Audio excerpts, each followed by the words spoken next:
Yo, what's happening, YouTube family? I hope your 2020 is off to an amazing start and that you're manifesting the 2020 vision, seeing everything for what it is, making your reality come true, and all that.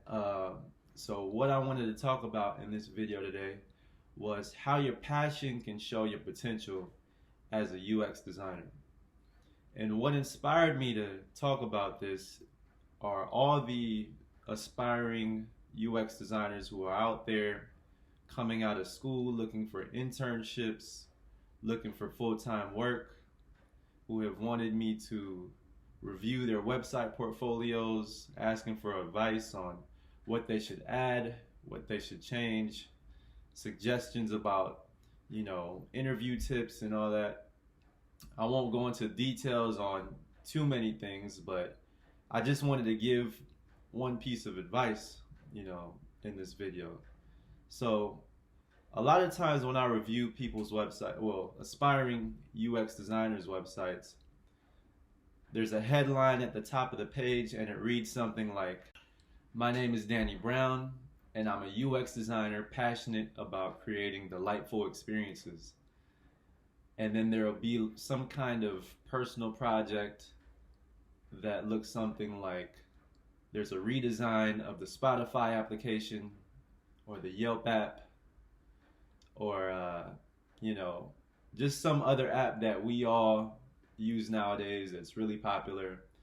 And the problem I see with that is that when you're redesigning these kind of applications and you're pointing out that there are problems with the app, and you're trying to fix those problems.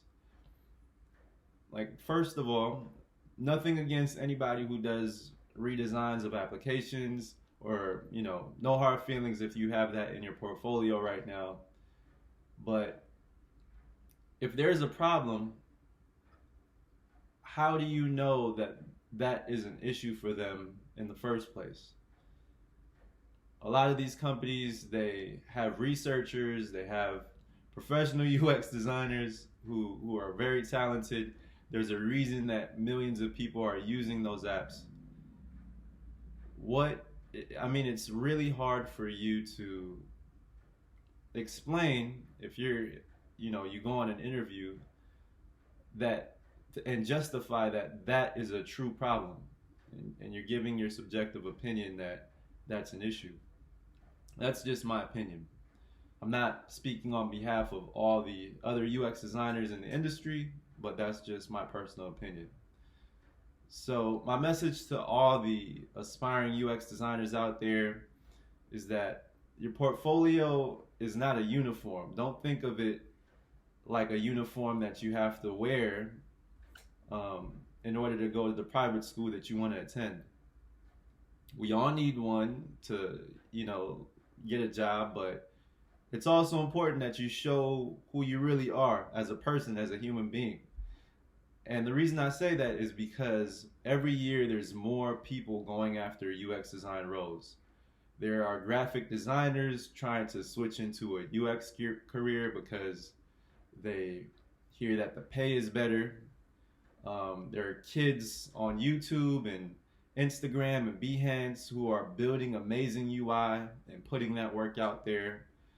In a few years, I'm sure that I'll be competing with a lot of those kids for the same jobs, you know?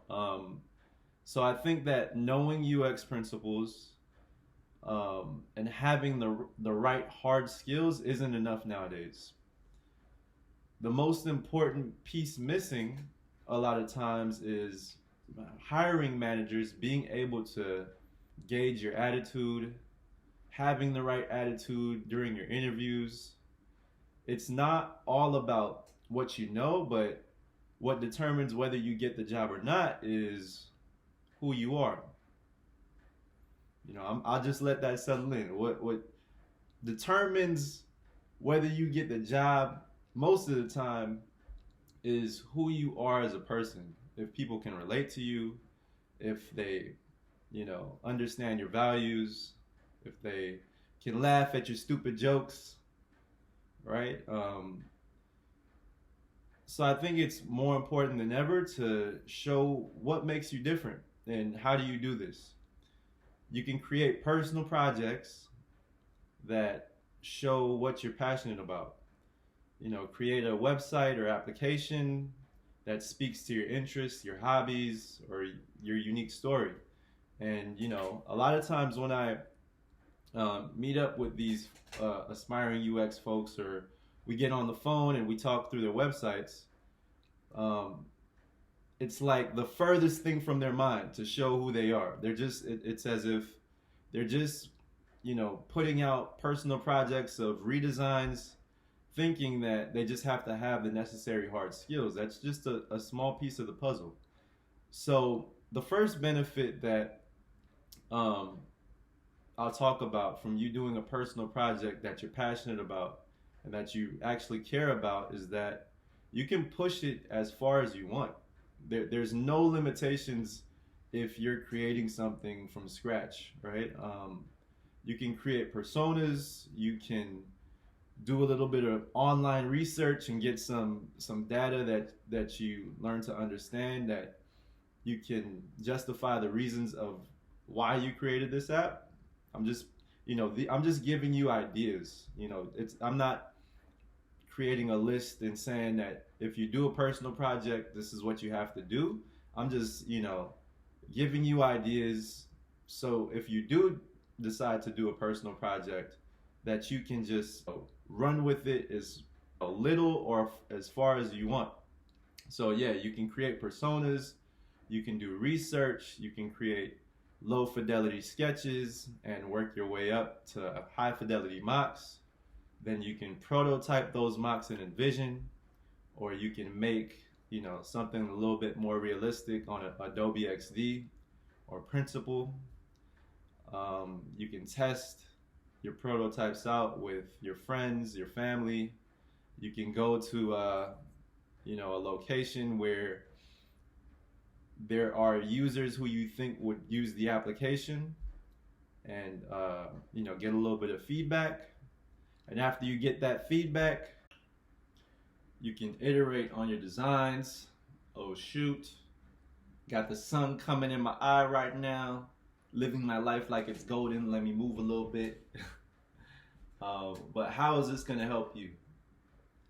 How is building out a personal project that you care about, that you're passionate about, that came from your mind, from your heart, from your spirit, from your story, from, the ether, wherever you feel like the ether is, from God, how is that going to help you? Well, let me tell you.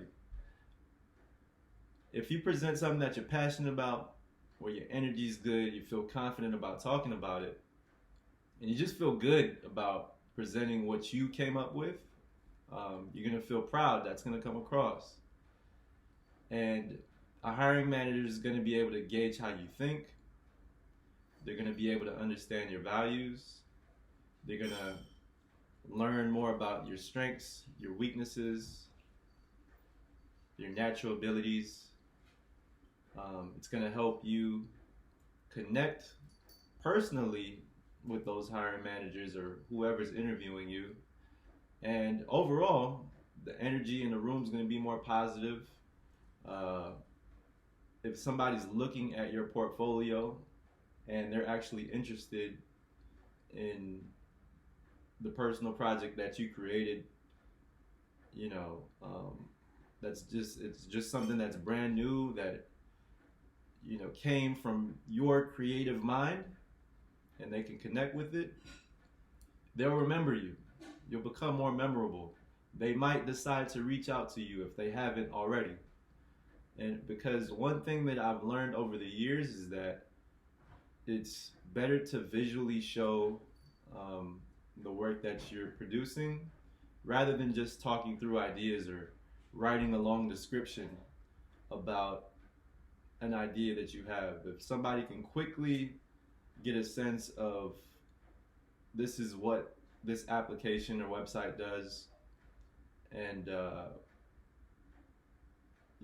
understand who you are, understand what you created is all about, it gets people excited. and you just feed off that energy. So in the next video, I'll take you guys through a couple early projects that I did that helped me land my first UX roles. And let me just tell you, they weren't the prettiest, they weren't the best applications and websites. I was a really weak designer to where I am today. There's a lot that I've learned in the last 5 years, but we all have to start somewhere. So yeah, I'm not sure when I'll put out the next video, maybe in a week, maybe in 2 weeks, maybe next month, but because I'm back and forth trying to spend time with my family. But when I put it out, hopefully it helps you guys. Hopefully some of these tips in this video help you. Hope everybody's manifesting the 2020 vision. All right, see you guys in the next video. Peace.